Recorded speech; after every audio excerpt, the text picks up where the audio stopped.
मैं आपके चैनल के माध्यम से भी मैं उनको आमंत्रित करने का मैं प्रयास करता हूं।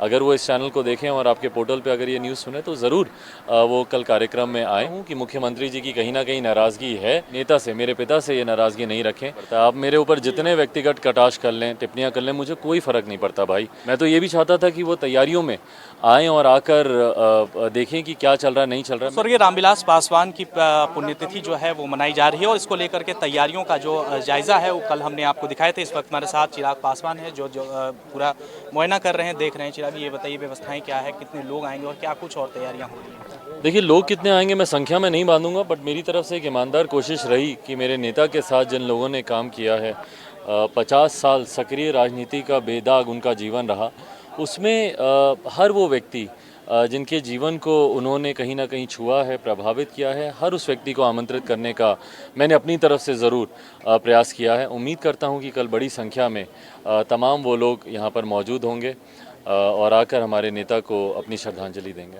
अच्छा जी, ये बार बार नीतीश जी से समय मांगने की जो बात हो रही है, आज भी जो हमें पता चला है कि समय नहीं मिल पाया है, तो आखिर उसके लिए क्या कहेंगे? एक तरफ से इस पूरे मसले पर बिहार की राजनीति भी गर्मा गई है। नहीं, कोई बात नहीं, मैं इसको कोई बहुत ज़्यादा मैं मानता हूं कि मुख्यमंत्री जी की कहीं ना कहीं नाराज़गी है मुझे लेकर, पर मैंने हमेशा इस बात को कहा है कि मेरा व्यक्तिगत तौर पर मुख्यमंत्री जी के लिए हमेशा वो आदर, वो सम्मान रहा है। मैं उनका नीतियों का मैं विरोधी हूं। मैं नहीं मानता कि भैया 7 निश्चय से बिहार का विकास हो सकता है। मैं अपने Bihar first, Bihari first vision document पे मैं ज़्यादा विश्वास रखता हूं। तो मेरा उनसे नीतिगत विरोध है, पर व्यक्तिगत तौर पर मेरा उनसे कभी कोई मतभेद नहीं रहा। और इसीलिए पिताजी का जब देहांत हुआ था उस वक्त भी उनकी 13वीं के कार्यक्रम में भी, हर उसमें भी मैंने उस वक्त भी उनको आमंत्रित किया था। आज का भी जो कार्यक्रम है उसमें भी मैंने अपनी तरफ से प्रयास किया। मैं आपके चैनल के माध्यम से भी मैं उनको आमंत्रित करने का मैं प्रयास करता हूं। अगर वो इस चैनल को देखें और आपके पोर्टल पे अगर ये न्यूज़ सुने तो ज़रूर वो कल कार्यक्रम में आएँ। मुझसे ज़रूर उनकी नाराज़गी हो सकती है, पर कम से कम मेरे नेता से, मेरे पिता से ये नाराज़गी नहीं रखें। कल जब उनका बरखी का कार्यक्रम है उसमें आकर ज़रूर उनको अपनी श्रद्धांजलि दें। दोनों ने एक लंबा समय एक दूसरे के साथ साथी, सहयोगी या विपक्ष में भी अगर रहे हों तब भी मधुर संबंधों के साथ दोनों ने एक दूसरे के साथ समय बिताया है। तो मैं उस नाते मैं ज़रूर चाहता हूं कि कल मुख्यमंत्री जी भी आएँ और आकर अपनी श्रद्धांजलि हमारे नेता को दें। आज कोशिश कीजिएगा, आज जाइएगा। भाई, मुझे आधी रात में भी अगर वो समय देंगे तो मैं ज़रूर जाऊंगा। मैं छोटा हूँ, मेरा मेरा मेरा फ़र्ज़ भी बनता है, और एक बिहारी होने के नाते वो मेरे मुख्यमंत्री हैं, तो ये मेरा प्रयास निरंतर रहेगा। अगर वो कल सुबह भी मुझे बुलाएंगे मैं कल सुबह भी जाऊँगा। अच्छा, एक अंतिम सवाल। बिहार सरकार के मंत्री हैं, उन्होंने आपको कहा है कि जो लोग हीरो बॉलीवुड में फेल हो गए वो बिहार की राजनीति में क्या सक्रिय होंगे? उपचुनाव को लेकर के सवाल था, उन्होंने आप पे जवाब दिया। नाम बताने की ज़रूरत नहीं, आप भी जानते हैं मैं किसके बारे में चर्चा कर रहा हूँ। छोड़िए ना, क्या फ़र्क पड़ता है। आप मेरे ऊपर जितने व्यक्तिगत कटाक्ष कर लें, टिप्पणियाँ कर लें, मुझे कोई फ़र्क नहीं पड़ता भाई। मेरी नीतियों का बस विरोध कीजिए। बताइए कि मेरा बिहार फर्स्ट, बिहारी फर्स्ट मेरा विजन डॉक्यूमेंट गलत है। बताइए कि चिराग पासवान की यात्रा फ्लॉप रही। बोलिए कि चिराग पासवान की आशीर्वाद यात्रा में लोग नहीं आ रहे, या लोग उनके साथ सहमत नहीं है, या लोग उनके साथ जुड़ नहीं रहे, या मैं जो पलायन का मुद्दा उठा रहा हूँ वो गलत है। या बोलिए कि बेरोज़गारी का मुद्दा, झूठ बोलते हैं चिराग पासवान, बिहार का हर युवा के पास रोज़गार है, बेरोज़गारी कोई मुद्दा नहीं है।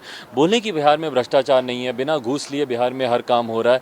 ये सारी चीज़ों पर, मेरी नीतियों पर मेरा विरोध करें। जब जब वो मेरे बारे में कोई व्यक्तिगत टिप्पणी करेंगे, मैं हाथ जोड़कर बस उनका धन्यवाद करूंगा, उस पर मैं कोई जवाब नहीं दूंगा। बट मेरी नीति का विरोध करें, उस पर मैं उनको जवाब दूंगा कि मैं कहाँ गलत हूँ और कहाँ सही। पारस जी भी अभी थोड़ी देर के बाद पहुंच रहे हैं पटना। कल वो यहाँ रहेंगे, तो क्या उसके बाद की जो तस्वीर सामने आएगी वो कुछ बदली नजर आएगी? आप लोग दोनों में जो खटास है वो क्या इस बरखी से समाधान उसका निकलेगा? मेरे पिता तुल्य ही, मेरे पिता ही हैं वो। मेरे चाचा, पिताजी के निधन के बाद परिवार में सबसे बड़े वही हैं। मैं तो खैर ईमानदारी से, आप पूछ रहे हैं तो मैं बता रहा हूँ। मैं तो ये भी चाहता था कि वो तैयारियों में आएँ और आकर देखें कि क्या चल रहा नहीं चल रहा। मैं छोटा हूँ, मुझे नहीं अनुभव है अभी तक इस तरीके के कार्यक्रमों का। इससे पहले भी परिवार में इस तरीके के कार्यक्रम की जिम्मेदारी चाचा ही निभाते थे। बट बहरहाल कल वो आएंगे, मुझे इस बात की खुशी होगी, क्योंकि कहीं ना कहीं पापा को खुशी ज़रूर होगी कल परिवार को पुनः एकजुट देखकर। और मेरा भी प्रयास यही रहा, उनको जाकर व्यक्तिगत तौर पर उनको आमंत्रित कर कर, अपने भाइयों को बुलाकर, मेरा भी प्रयास यही था कि कहीं ना कहीं मेरे पिता की आत्मा को ज़रूर खुशी मिलेगी, शांति मिलेगी जब वो परिवार को एकजुट देखेंगे। चिराग जी, आज भाई और चाचा साथ में नहीं है इस समारोह में, और खास करके ये ऐसा समारोह है जो बोलने की जरूरत नहीं है, तो क्या कमी खल? देखिए इससे पहले क्योंकि पिछला अनुभव मेरा रहा है जब मेरे छोटे चाचा जी रामचंद्र पासवान जी उनका जब निधन हुआ था, तो उस वक्त भी जब उनका ऐसा बरखी का कार्यक्रम था तो पूरा परिवार मेरे साथ, मेरे तमाम भाई, हम सब एकजुट होकर एक साथ होकर तैयारी देखते थे। और उस वक्त मेरा कार्य थोड़ा आसान हो जाता था क्योंकि मेरे छोटे भाई थे, उनको मैं बोलता था ये देख लो, ये कर लो।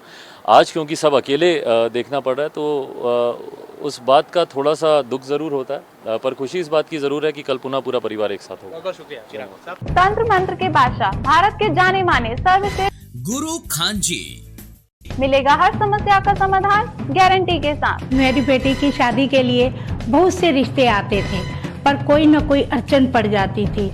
इसी वजह से मेरा पूरा परिवार बहुत परेशान था। बाबा जी की दुआओं से आज मेरी बेटी एक बड़े घर की बहू बनी। भटको चाहे जहां, काम होगा सिर्फ यहां। गृह कलेश, कर्ज मुक्ति, प्रेम विवाह, जादू टोना, पति पत्नी में अनबन, सौतन या दुश्मन से छुटकारा, विदेश यात्रा में रुकावट, फिल्मों में प्रवेश और कोर्ट कचहरी जैसी समस्याओं का समाधान। सभी समस्याओं का समाधान गुरु खान जी। अभी कॉल करें 9821707996। चिराग पासवान इस वक्त हमारे साथ थे। उन्होंने कहा है कि जो परिवार में एक मजबूती होनी चाहिए, आखिर इस समारोह के दौरान जो है वो कहीं ना कहीं कमी खल रही है। और अगर चाचा यानी कि पशुपति कुमार पारस आज हमारे साथ में होते तो मनोबल और बढ़ता। हालांकि कार्यकर्ताओं ने दिन रात मेहनत किया है और इस मेहनत के बाद कल जो होने वाली बरखी है उसको वो तमाम लोग जो हैं सफलतापूर्वक आयोजन की अंतिम रूप देने के लिए कर रहे हैं।